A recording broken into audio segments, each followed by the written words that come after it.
Hoy es 9 de enero del año 2021. La liturgia de la palabra de hoy, la primera lectura, está tomada de la primera carta del apóstol San Juan, capítulo 5, versículos 14 al 21. Nos dirigimos a Dios con la confianza de que si pedimos algo según su voluntad, nos escuchará. Y si sabemos que nos escucha cuando le pedimos, sabemos que ya poseemos lo que hemos pedido. Si uno ve a su hermano cometiendo un pecado que no lleva a la muerte, rece y Dios dará vida al hermano. Me refiero a los que cometen pecados que no llevan a la muerte, porque hay pecados que son mortales, por ellos no digo que rece. Toda maldad es pecado, pero hay pecados que no acarrean la muerte. Sabemos que el que ha nacido de Dios no peca, porque el engendrado por Dios lo protege para que el maligno no lo toque. Sabemos que procedemos de Dios, mientras que el mundo entero pertenece al maligno. Sabemos que el Hijo de Dios ha venido y nos ha dado inteligencia para conocer al que es verdadero, y nosotros permanecemos en el que es verdadero y su Hijo Jesucristo. Él es el Dios verdadero y la vida eterna. Hijitos míos, cuídense de los ídolos. Palabra de Dios, te alabamos, Señor. Lectura del Santo Evangelio según San Juan, capítulo 3, versículos del 22 al 30. Jesús fue con sus discípulos a Judea. Allí se quedó con ellos y se puso a bautizar. También Juan bautizaba en Ainón, cerca de Salim, donde había agua abundante. La gente acudía y se bautizaba. Todavía no habían metido a Juan en la cárcel. Surgió una discusión de los discípulos de Juan con un judío a propósito de las purificaciones. Buscaron a Juan y le dijeron: Maestro, el que estaba contigo en la otra orilla del Jordán, del que diste testimonio, está bautizando y todo el mundo acude a él. Respondió Juan: No puede un hombre recibir nada si no se le concede del cielo. Ustedes son testigos de que dije: yo no soy el Mesías, sino que me han enviado delante de él. Quien se lleva a la novia es el novio. El amigo del novio que está escuchando se alegra de oír la voz del novio. Por eso mi gozo es perfecto. Él debe crecer y yo disminuir. Palabra del Señor. Gloria a ti, Señor Jesús. En la primera lectura, el apóstol Juan comienza diciendo que si nos dirigimos a Dios con la confianza de que si le pedimos algo conforme a su voluntad, nos escuchará. Y si sabemos que nos escucha, entonces sabemos que lo que hemos pedido ya lo tenemos. Esto significa entonces que hay algo que es muy importante, y es que cuando nos dirigimos en oración a Dios, esa es la forma en que nosotros nos dirigimos a Dios a través de la oración, debemos hacerlo con confianza. Pero ¿qué significa eso, tener confianza? Es tener la certeza de la presencia del Señor, de la presencia de Dios en nuestras vidas, que esa presencia es efectiva en nuestros corazones, que Él está en cualquier circunstancia, en cualquier situación. Es tener la convicción de que podemos descansar en Él y que las cargas nuestras se las podemos entregar a Él y que vamos a salir victoriosos de esos obstáculos que se nos presentan en el día a día en nuestra vida. Tener confianza significa, de acuerdo con la definición que se hace en el diccionario de la Real Academia Española, confiar significa encargar o poner al cuidado de alguien algún negocio u otra cosa. Yo agregaría que es ponerle a otro, entregarle a otro o poner al cuidado de otro o depositar en el otro algo, pero que es valioso, algo que es importante, que es fundamental para nosotros. Pero eso significa entonces que yo, para confiarle a alguien algo que es valioso, requiere que yo conozca plenamente a ese alguien, sepa quién es, cómo es, dónde lo puedo ubicar, tener la certeza de sus cualidades, de sus buenas prácticas, de sus principios éticos. ¿O usted le confiaría alguna cosa valiosa a una persona descuidada, a una persona que no conoce, a una persona que no sabe quién es? Claro que no. O sea, la razón a nosotros nos dice que confiar en alguien es que esa persona se ha ganado ese mérito porque nosotros guardamos una relación muy cercana con esa persona y la conocemos. Entonces, esa confianza surge como consecuencia de una relación muy cercana, de un conocimiento del otro. Y por ello es fundamental esa relación de acercamiento, de frecuencia, de entrega. Por tanto, si nos dirigimos a Dios a través de la oración con la confianza de que si le pedimos algo de acuerdo con su voluntad, Él nos escuchará, sabemos que ya lo tenemos. ¿Por qué? Porque sabemos que Dios es sabio, Él sabe qué es lo que nos conviene a nosotros y qué es lo que no nos conviene. Miremos un ejemplo, si nosotros le pedimos en oración, porque esa es la manera en que nos dirigimos a Dios a través de la oración, si yo le pido que me dé una casa, Dios tiene 3 maneras de responder. Si yo tengo una relación muy cercana con Dios, o que no es cercana, perdón, Él puede decir sí, no o esperar. Si significa sí, que me da la casa porque Él es bondadoso y es bueno y me da la casa por su gracia, no por lo que yo me la merezca, sino por su gracia.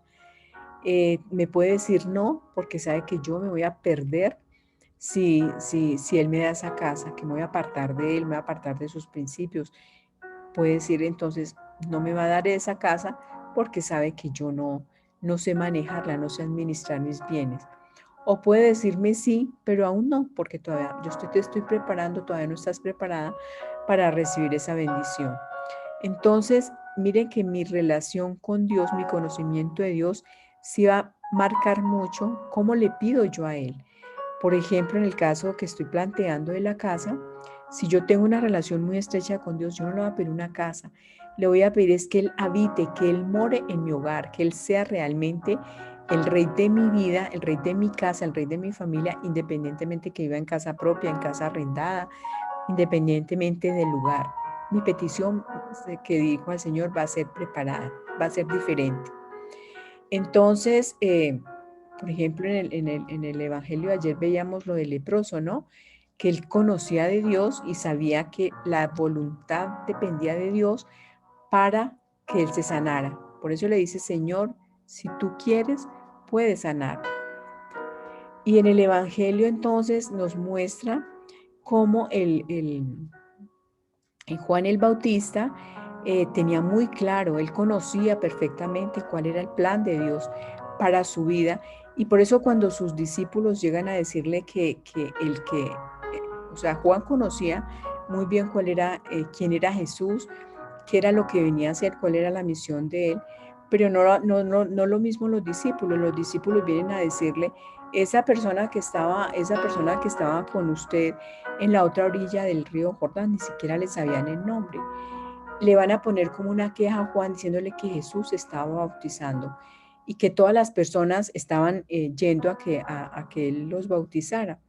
Entonces, como Juan tenía muy claro, conocía cuál era ese propósito, ese plan de Dios en su vida, por eso entonces empieza a decirle a sus discípulos que él es amigo simplemente del novio, que él les dijo muy claro que él no era el Mesías, que él no era el enviado, que él no era el ungido, que a él lo habían mandado por delante, pero que él no era el Mesías.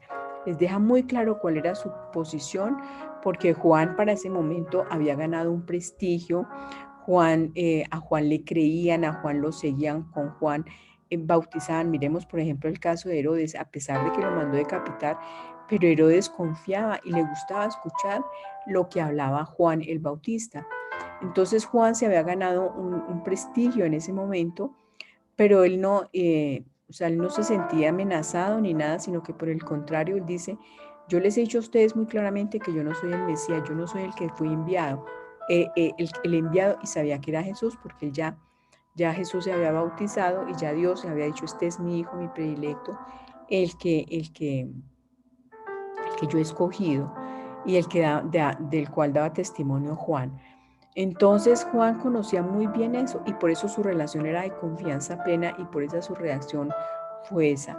Yo soy simplemente amigo del novio y quien se lleva a la novia es el novio. Es decir, es Él, Jesús, el que está bautizando, Él es el ungido, Él es el Mesías, Él era el prometido. Él tenía muy claro entonces quién era Él y por esa razón entonces se alegra de que Jesús esté creciendo y que Él esté disminuyendo. Porque así es, cuando nosotros empezamos a tener esa relación de confianza, de acercamiento con Dios, nosotros empezamos a dejar de ser soberbios, orgullosos y a decir, Señor, yo dependo de ti, tú eres el Dios de mi vida, tú eres el Señor de mi vida, yo simplemente soy tu siervo, yo te obedezco, Señor, porque yo dependo de ti. La confianza en Dios entonces también crece, así como crece nuestro cuerpo, debe crecer la confianza en Dios día tras día y nosotros debemos que disminuir y eso es lo que dice aquí Juan el Bautista.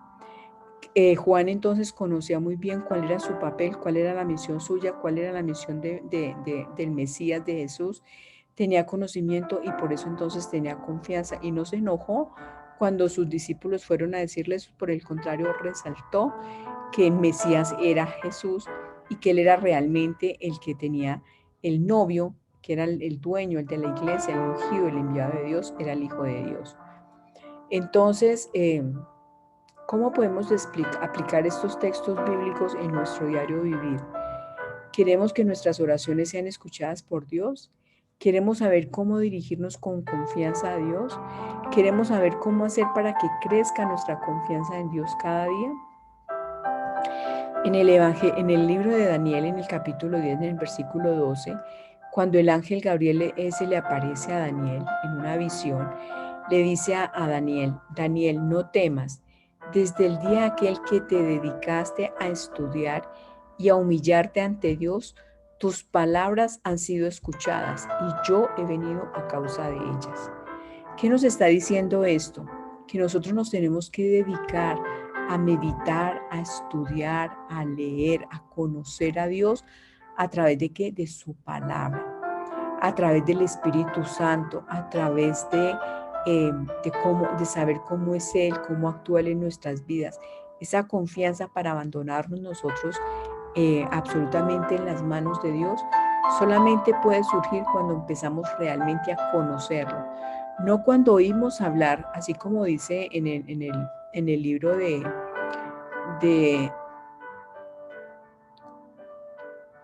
bueno, no recuerdo en este momento, bueno, se me olvidó el nombre de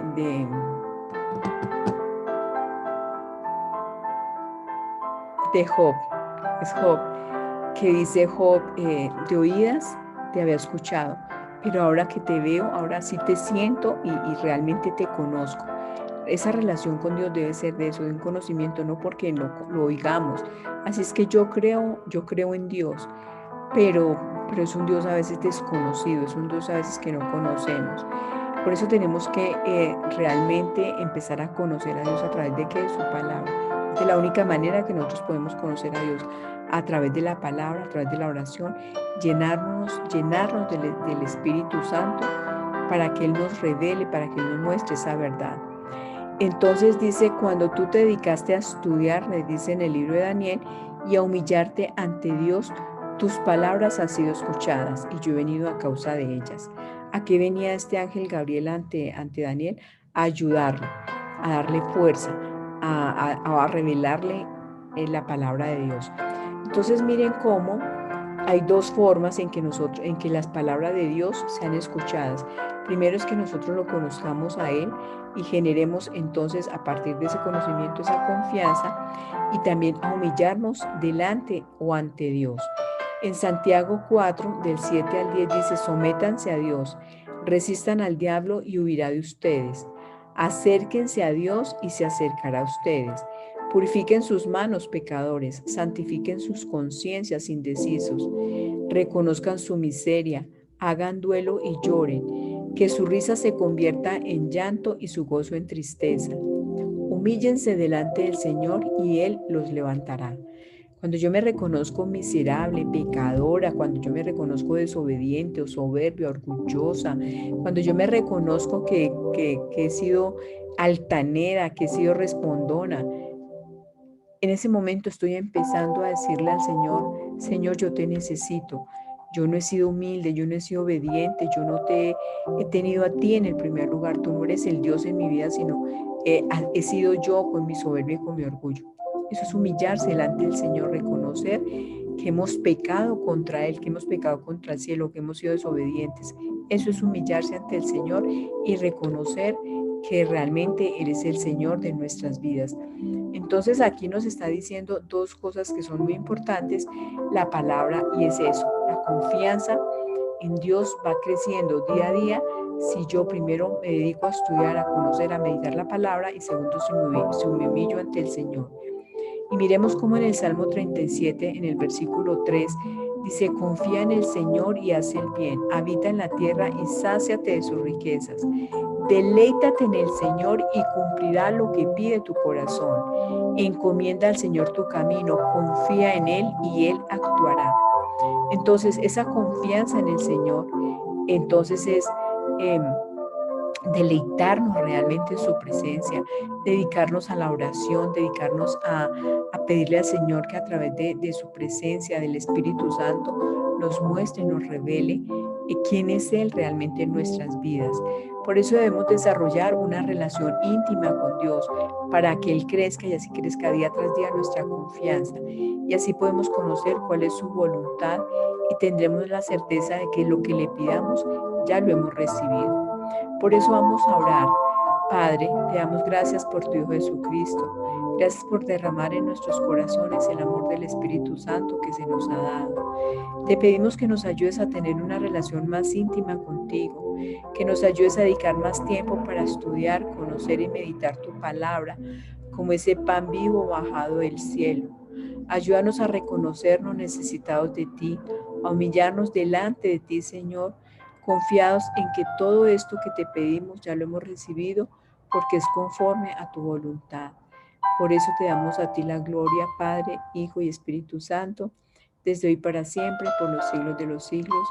Amén, amén y amén.